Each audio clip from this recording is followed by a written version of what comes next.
We talk about Bobby Wagner, the Ravens' recent moves, and much, much more with a very special guest next here on Locked On Ravens.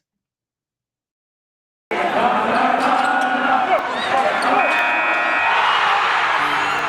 are Locked On Ravens, your daily Baltimore Ravens podcast, part of the Locked On Podcast Network, your team every day.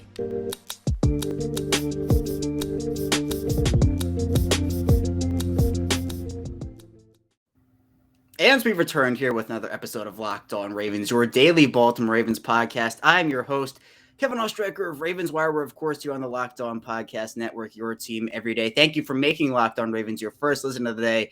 And we're free and available on all platforms. But here on another Purple Friday, we have, of course, former Baltimore Ravens wide receiver, Super Bowl champion Qadry Ismail to break down what's been a pretty crazy last couple days here along the NFL world, as well as just from a Baltimore Ravens perspective too. Q, how you doing after the frenzy we've seen over these last few days? I tell you what, every offseason, there's this rush to figure out what's your salary cap. Once you figure it out as a team, then your fan base, they ramp up and start clamoring for the different free agents either you have or a potential to get a guy from another team to play on your team. And then obviously you go out there and you start taking a gamble. The first wave of free agency is where the big money is at. And we've seen the Ravens, historically be conservative when it comes to getting guys. But ultimately, yeah, if you're a Raven and, if you feel like, man, I think this guy's going to fit our ball club and the price is right, they usually pull the trigger and usually see free agents come to Baltimore because they recognize that this is a team that has perennially been in the playoffs. So they don't just flippantly spend to spend, but they're very strategic in their spending when it comes to free agency. Right, and each team has their way of doing things. Like some teams, like last offseason, Q, we saw the Patriots and the Texans sign like 30 guys in the first 2 weeks of free agency. Ravens historically haven't necessarily done that. They'll maybe sign one or two players in the early waves, then wait stuff out, let the market develop, let's see what's available is kind of what they say, and go out there and sign a few guys after the initial couple waves of free agency. But Q, the Ravens making a couple moves, or at least were a part of a couple moves on Wednesday that were significantly big for the franchise, I would say, for a couple of reasons. The first one, though, being the release of Tavon Young. Now, Young was a player that obviously very talented when on the field, but that's the key phrase, right? When on the field. He played in 50 games for the Ravens, had 3 season-ending injuries over his time in Baltimore. And the move saves the Ravens $5.8 million in cap space. And he was one of the only players the Ravens could have really released and saved a decently sizable chunk of cap space. But now the Ravens have to replace that production with a slot cornerback, hopefully somebody who's a little bit more healthy. But Q, what are your thoughts on this move? Do you think it was the right decision for the Ravens to make? Ultimately, the season comes down to you play and how well you play. The offseason is your pay, and the business side of it from a pay is the offseason. For him, it's not your ability, it's your availability. 50 games, what you signed as far as contractually, it all counts against the cap. The Ravens, obviously, $208 million and change is where the cap number is at. And I just think for Tavon, he's a dependable guy. He certainly made his ton of plays. But this is a new staff. This is a new opportunity for, putting, McDonald's stamp on what he feels the defense is going to look like. And I think, all those things factor into whether or not he's going to be on the team. And clearly, for right now, Tavon is going to be on the outside looking in. And it's a tough thing to say. And I'm not trying to be flippant with it. This is more along the lines of, that's life in the NFL. That's the business side of it all, and trying to navigate, that, and recognize when if you get another opportunity, which I believe for him he will, because his play again when he's on the field is quality. I mean, it's there. He is a very strong, solid corner nickel guy. I liked how he was on different size receivers in the slot. You saw him come off the edge a few times and be disruptive in the backfield. So if you're a defensive coordinator that wants to get fancy with the spices and send multiple looks and confuse an offensive line scheme and protection plan, then Tavon's your guy. He's going to play.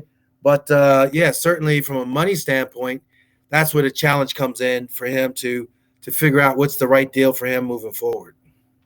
Right, and I agree with you. He's going to get another opportunity. He's a very good football player. I went as far as to call him the Ravens' best tackler in 2021, and obviously the team as a whole had tackling issues. But you look at what the Ravens are dealing with now at the corner position, and it's three guys who are coming off of season-ending injuries with Marlon Humphrey, Marcus Peters, and Amon Marshall. So there are a lot of things to work out at that position right now, and this is an unrelenting business. You said it, Q, and that's just one of the aspects where the Ravens, they wanted to clear some cap space. Tavon Young was one of those players who they looked at and said, is he going to be on the field? Is he not? That's an unknown for him at this stage. He played a fully healthy season for the most part in 2021. That's relatively new for him. So there are a bunch of things that go into that. But speaking of cap savings, Q, the Ravens, they got some more money when it was announced that Alejandro Villanueva decided to retire from the NFL, a 7-year career, 2-time Pro Bowler. So had some big accomplishments in an NFL uniform, played most of that with the Pittsburgh Steelers. Now, a lot of people expected that Villanueva was a one and done in Baltimore. It just seemed like with his play in 2021, with the cap number, it just wasn't going to work out for a second season. And as I said on yesterday's show, for me, this is like the nice ending where it's like, oh, Villanueva retires, like congrats on a nice career, instead of, oh, you're out of here, like goodbye. Yeah. But now the Ravens, again, it's more of like, what do they do with the tackle position? Because now Villanueva is out. We don't really know the health of Ronnie Stanley at this point. He's still on the roster. He's obviously their best offensive lineman by a wide mark when he is healthy. But again, it's the when he is healthy. He has never played a full season in his career.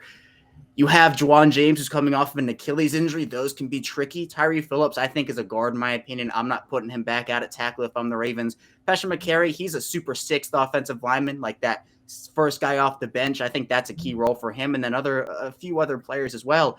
But with the retirement of Villanueva, and now he's off the roster queue, how much pressure does it put on the Ravens to go out there and maybe sign a couple guys in free agency, as well as draft a few, because we know this is a big need for them. We've been saying it all offseason. Yeah, I think the biggest thing for them, it's the draft. I think if you're looking for a Jonathan Ogden, Ronnie Stanley when he was healthy, no question. Orlando Brown Jr., he moved right over to the left side from the right side. That was a drafted player. And even, Michael Orr before, the concussions kind of, took over his game. I think guys know how to draft that position. And, injuries kind of, I think, derailed what would have been just two anchors on the outside. I firmly believe we would be looking at a different scenario had Ronnie Stanley not gone down. Not saying that, Orlando Brown wouldn't have been, balking at, going over to the right tackle side of things and staying there and having right tackle money. But we would have never known it from a left tackle standpoint. So ultimately, those are some homegrown players. I think that Alejandro was just a stopgap. You talk about Tyree and the other guys, McCurry. I love the versatility of those guys. I love their versatility. They're strong, reliable backup guys that you need on your football team. Let's draft a guy. Do I know that guy? I don't know that guy.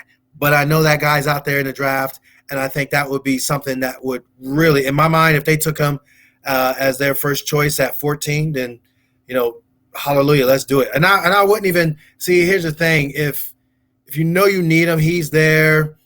Don't go play Russian roulette, the team's below us, they're blah, blah, blah, and maybe they can – unless they give you an offer you can't refuse, draft your tackle and begin to show some love because basically I know like the Pittsburgh Steelers, they're looking for offensive line as well.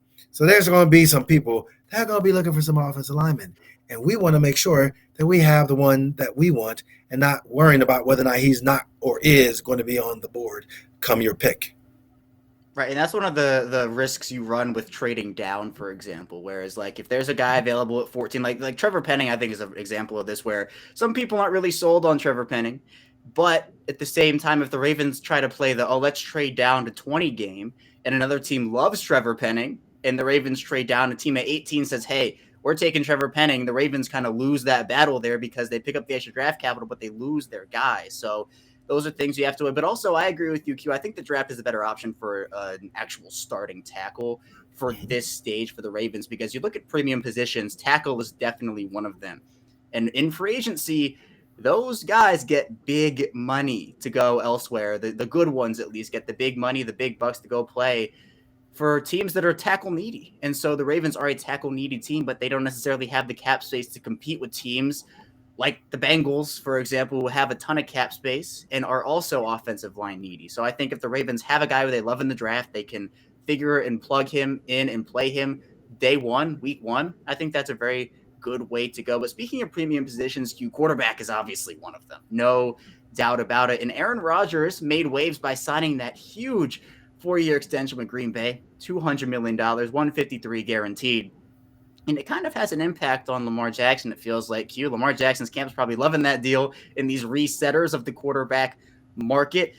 In your opinion, do you think that this impacts what Lamar Jackson's long-term extension could be and why he's been waiting for so long to maybe get this done? Okay, so first of all, I don't know. I am not going to say they were that brilliant to know to wait. It is good that in the sense that they waited, because it does set a different bar when it comes to guarantees.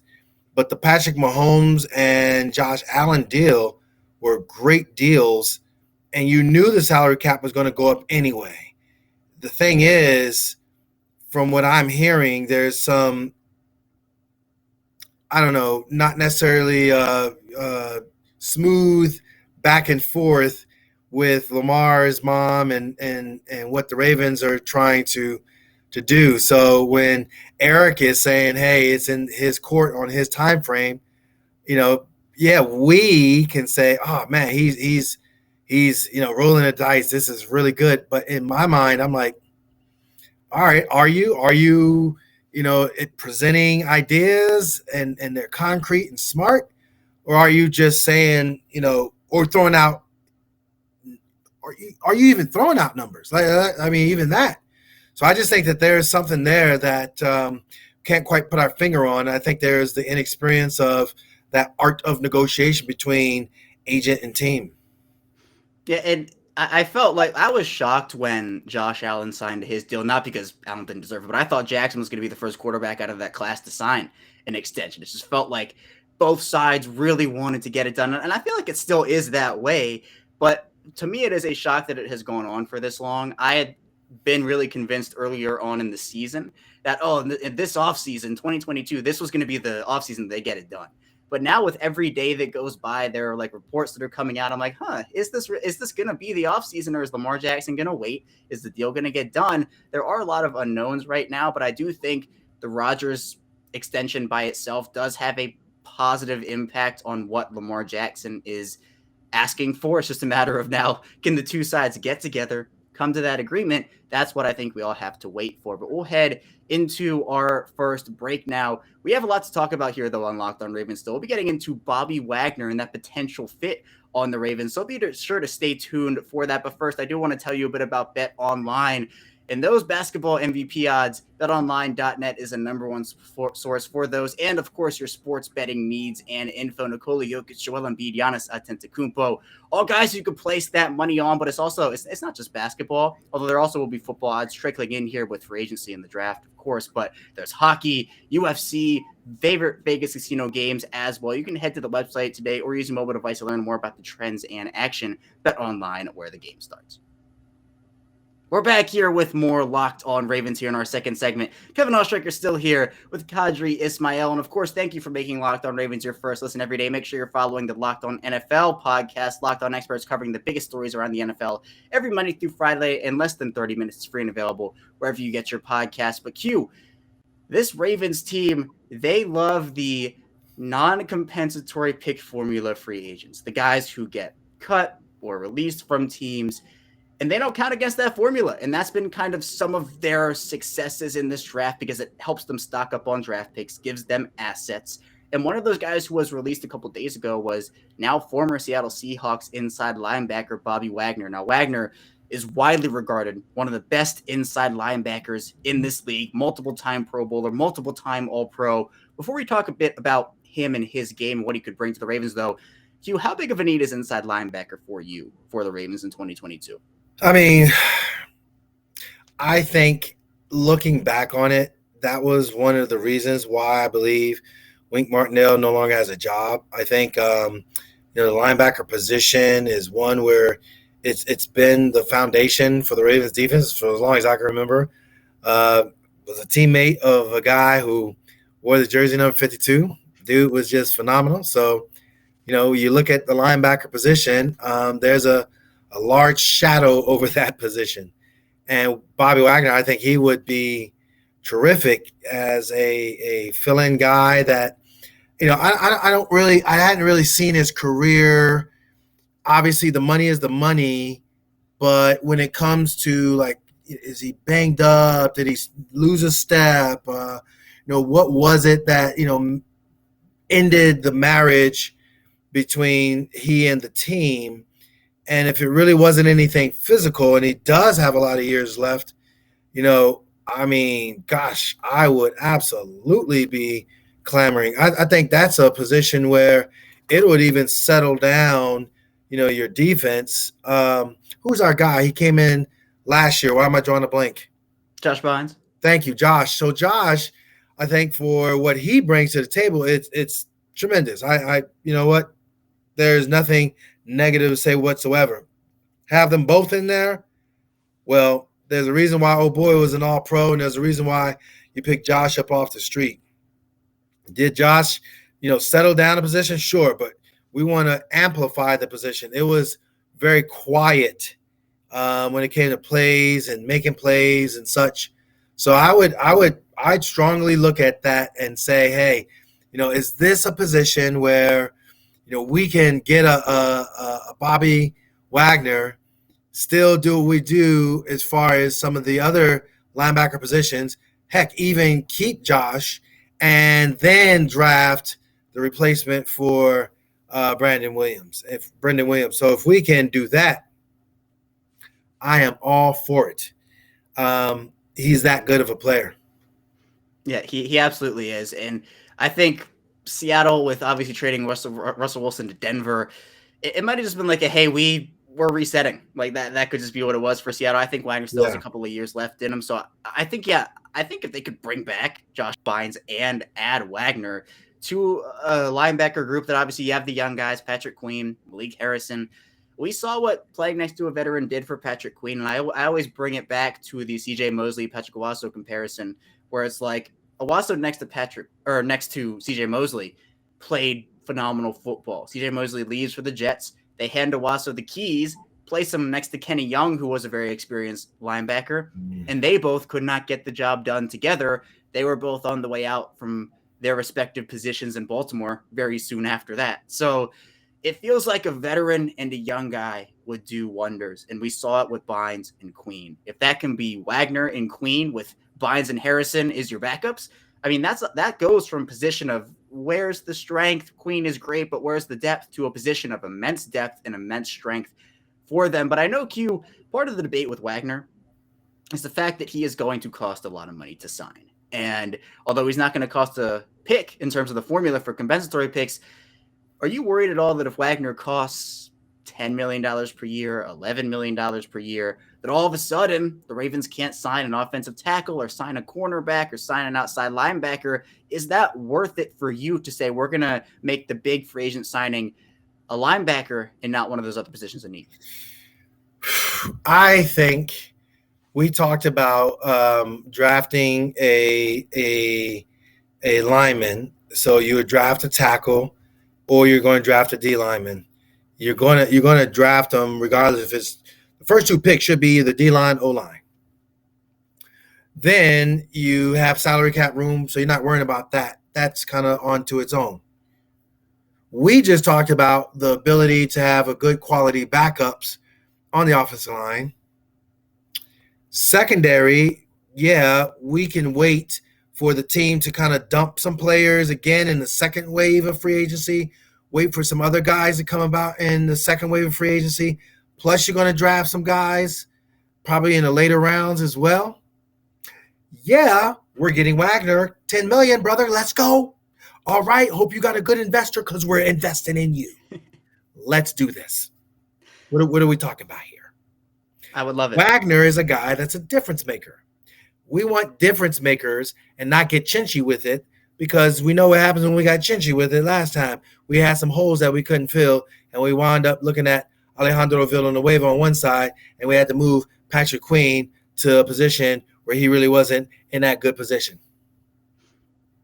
And this is a thing where the Ravens, we all look at their draft and how they do things, and it is the best player available strategy, right? They go out and they draft the best player available, even when the need isn't necessarily the most amplified thing in the world. Well, I think for agency-wise, if they take that approach with Bobby Wagner, it's, hey, this is the best player available who does not cost a compensatory pick, who isn't necessarily going to cost $20 million per season to sign. It will still be a chunk of money for sure. I mean, he deserves that.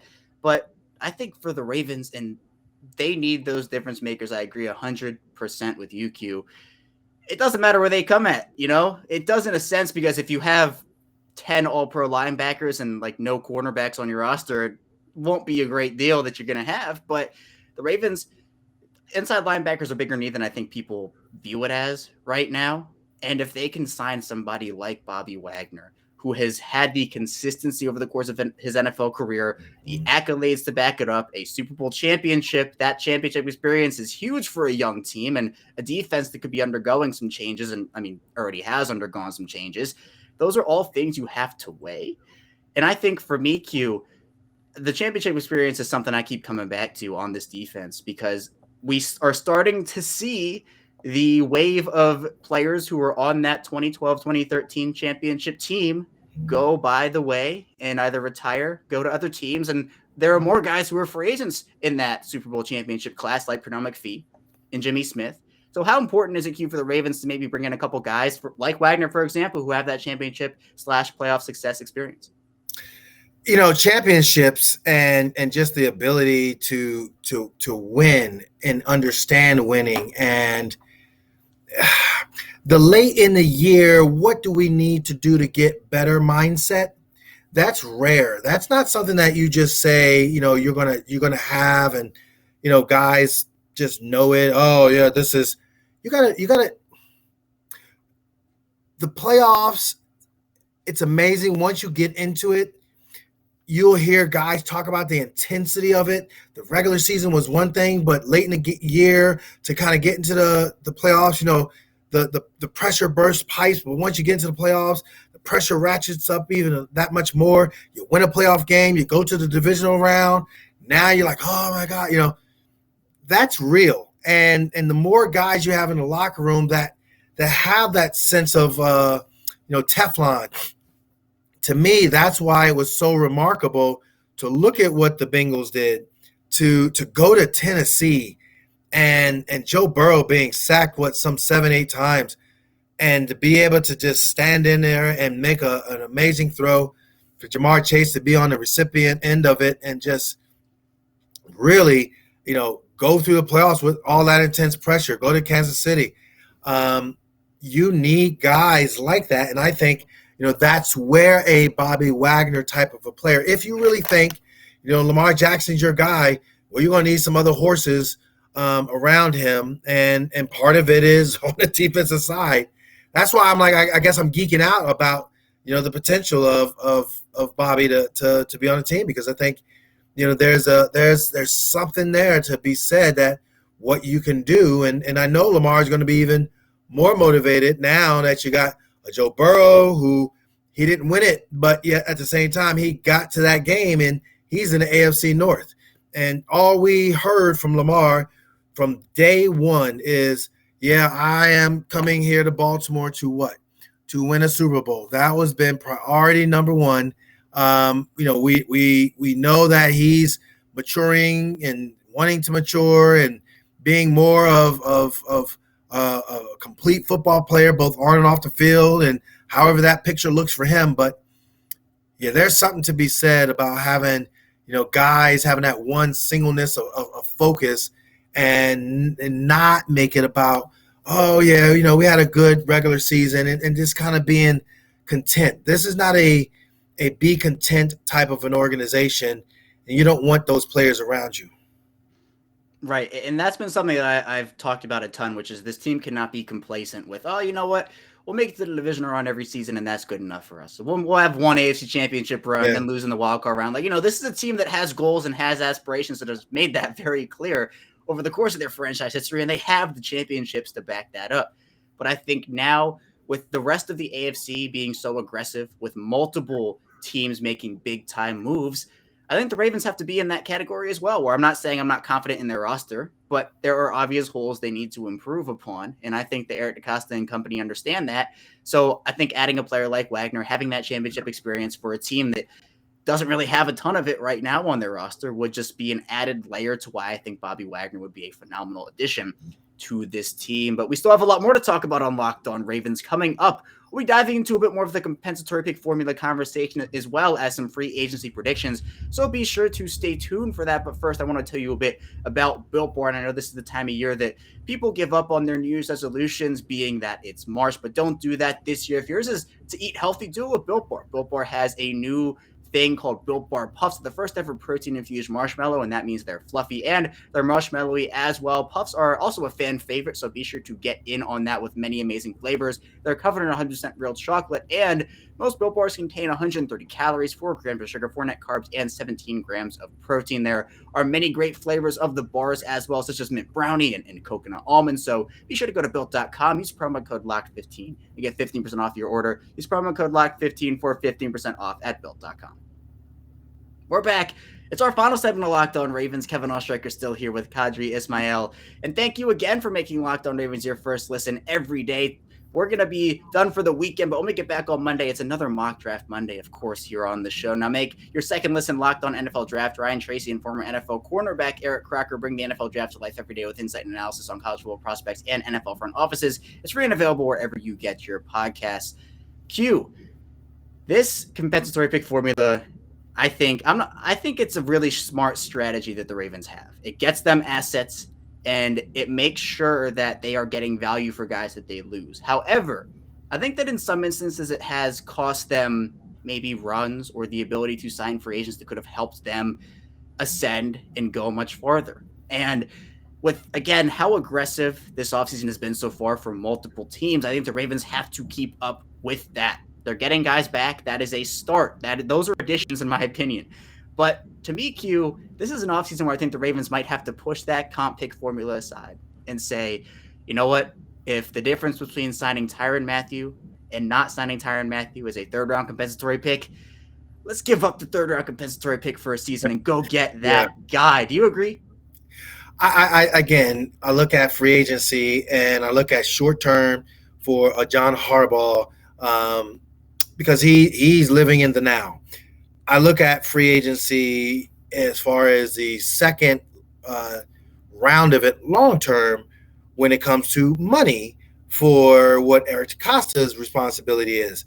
And somewhere in the middle, there is what you would expect for these guys to do. I think the compensatory picks, other teams have gotten really smart with it because they're like looking at the Ravens and saying, wow, they've done that. So it's a copycat league, and they've clearly had people that, are going to go out there and try to emulate what the Ravens do. And so, okay, you kind of crack the code on it. I don't think the Ravens are trying to be in a position to change just because everybody else is saying it. They're not stubborn. They're not flippant. I think they're calculated. I think this is a team that when you look at the bigger picture, they will be aggressive in trying to get you to come to their squad. But then they also have a big belief in the guys that they have in the room too. And I don't think, I think there's a lot of teams out there that, you might say that so-and-so is a good player. Ooh, but look at that player out there. It's like the pretty girl, that comes in a dance. And, well, you already brought the pretty girl, didn't you? Or I guess you're going to go with that, like, what are you doing? So I think ultimately the Ravens, they feel like they got guys in the locker room that they can, continue to nurture, develop, and so forth. But then they also are realistic, both. Does it make sense? Is this free agent guy? Are we getting in a bidding war? They're not the Bengals. They're not going to be so cheap that they don't care to be bad to get high draft picks, so then they can be in the top, 5 all the time, every single year. I think at the same time, looking at the larger picture of it all, Eric DeCosta and them are like, all right, we got to be savvy. If we can load up the team, because see, here's it again though. We're getting caught up, or at least maybe I am. I don't want to speak for you, but I don't want to get caught up in, ooh, we got a high pick. So yeah, some high picks. You're right. Joe Burrow and Jamar Chase are the flavors of the month. No question about it. But you also look at other high picks that didn't work out, and those teams that didn't work out with those picks, whatever the reason, the Ravens have dodged a bullet. So, let's see how this draft unfolds. Let's see how the team still gets structured. But it's fun to talk about it in the now. And I think for right now, if you feel in your heart of hearts you can get some really awesome pieces via the draft, compensatory, pick the heck out of that sucker. And who cares about this first wave, because you right now are up against it when it comes to salary cap. Right, and I have a lot of respect for organizations like the Ravens and even the Steelers, who are consistently good for the most part every single season, and that doesn't result in high draft picks. That's sometimes number 14 like the Ravens have. The Steelers and the Ravens have been drafting in the 20s, it seems like, for years and years and years now, and they have still been able to build their franchises based on the fact that they know how to draft and understand what they want out of players. And yeah, I agree. Free agency, a lot of people can get caught up in the fact that there are upgrades out there at a lot of positions and kind of fail to address that, oh, well, hey, this roster is pretty good, actually. Like, there are all these different, let's go sign Bobby Wagner because Patrick Queen isn't the answer. That's not why people want Bobby Wagner. They want Bobby Wagner because it could be a compliment to Patrick Queen, not because Patrick Queen isn't good enough. If the Ravens don't sign Bobby Wagner, it's not the end of the world, right? I would say. And so there's a difference between wanting a player because you don't think the roster is good enough, or wanting a player because you think it's a compliment to the roster. I think those are two different things to weigh. So I agree. The Ravens are never going to be a team that, or at least not under current ownership, it feels like, current management, that are going to trade all their draft picks away for stars. That's just not how they do things. Agreed. Every team does things differently. The Ravens have their comp pick formula. I think they're still going to work to that and do that type of stuff. But at the same time, again, if there's a difference in a third round comp pick between Tyrann Mathieu and not, and you're already getting a fourth round comp pick, let's say, I think Tyrann Mathieu has enough short and long-term value to maybe say, you know what, let's sacrifice that third round comp pick for a year and kind of see what goes on there. But Q, final free agency predictions. I'm interested to hear yours, as the next time we'll be talking, free agency will already be going on. We'll already maybe see a couple of guys in Ravens uniforms, other guys depart from Baltimore. Do you feel like this is an offseason where the Ravens will be more aggressive than recent seasons? Are there any names that you feel like this team should be signing? What are your overall predictions for this team come free agency? Yeah, so the elephant in the room, what's Calais Campbell going to do? Obviously, Justin Houston, I thought he was really strong and solid, and there's potential to bring him back, but not necessarily in this first wave, if you will.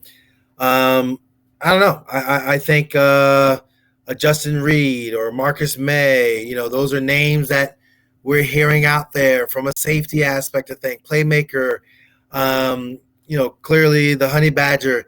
If you want to really, get fancy with the spices, what's Kansas City going to do with him or not do with him? And I think that there is plenty of speculation, but the bottom line is I think that D-line needs to be addressed. That should be priority number one. And if you can't, and if you do, for example, get in the running for Bobby Wagner, you will have no complaints from me. It's such an interesting free agent class this offseason because it's super strong, and the Ravens have these needs that are very obvious, right? Like offensive tackle, very obvious need. Defensive line, very obvious. Secondary, very obvious. But then you have the sneaky ones as well, like inside linebacker, for example, running back, tight end, where you're thinking, the Ravens don't necessarily need a top guy at that position, like J.K. Dobbins, Gus Edwards, Mark Andrews, etc. But they could stand to add a quality depth piece here or there. So I think that while people are kind of honing in on those key top of the line needs like offensive tackle, defensive line, the Ravens could add a veteran running back, Devonta Freeman, or they could go out there and draft a guy. There are different aspects to it. My guy's Devonta Freeman is that veteran Q. I know you are not as high on him, but it feels He is like Mr. Oh my God. Well, there you go. Okay, great. Good job. Holy wow. Oh wow, that was the best 5-yard run ever. Wow. Remember that? Hey, do you guys remember those days when the Ravens would like do what he just did in the first like 3 yards from the line of scrimmage, and then they would get 20? Well, after he gets 3, then he's going to get tackled 2 more yards down the road and only pick up 5. That's why I'm saying 3. No, not number 1. As a number 1, he's not the guy. As a number 3, that's where I could see him making. I'd rather have a number 3 guy that can pick up 18 yards rather than sit there at 5 yards or 6 yards. Hey, I'm with you there. Hey, maybe Freeman could be the guy in a third down role. Maybe it's the thing. I think Latavius Murray, again, we've talked about it, Q, a bit too Gus Edwards like to bring back, but if they liked him enough, they could bring him back. Well, I think also, what's the status of the 2 guys as far as their rehab is concerned? Because typically, just because Adrian Peterson was remarkable and came back in a record amount of time, it's going to take a year to kind of get back, and it's going to take another season under your belt to really feel like, okay, I'm back to being JK. Okay, I'm back to being Gus. You definitely have to realize from a larger picture of things that I think my guys need some backup. That might have to be the guy until they get their legs back underneath them, pun intended. Right. I think that for a lot of these positions where we're seeing guys come back, or hopefully come back, like Ronnie Stanley at offensive tackle, the 2 running backs you talked about, Marcus Peters and Marlon Humphrey at cornerback, you have to have quality depth behind them, not just bodies, let's say. That there's just like, he's there if they need him, but if he comes in, he's not going to be this great player. I think you need to have guys who can be quality depth. And I think to your point there, Q, running back is one of those positions where we saw the Ravens run offense not be very good in 2021. They were top 5 in like every category on the box score. We know they weren't top 5 in every category when we watched them play. So yeah, they that had lack a lot of of big different play areas. is the main difference, I think, from the previous years where they were just killing it as far as rushing the football. Yeah, no, absolutely. And plenty of needs the Ravens have in free agency, plenty of ways they can address them. But I'm excited. I'm excited for free agency and how everything turns out. But Q, that's all I have for you today. Thank you for joining me here on the show. And yeah, free agency it's creeping up. It's right here for us. And I think the Ravens, they might surprise some people with what they do this year. They will. I know this is going to be interesting, and I'm looking forward to crowning the Cleveland Browns, the offseason paper Super Bowl champions. Like clockwork every year, like clockwork. We'll see how that. The AFC North is another area where it's going to be interesting to see how those guys, all the Ravens division rivals, do things. But that's all I have for you here today on Locked On Ravens. We'll take a 2-day break. Let me get back here on Monday. We'll dive into another mock draft Monday. So stay tuned for that, and I will see you on Monday.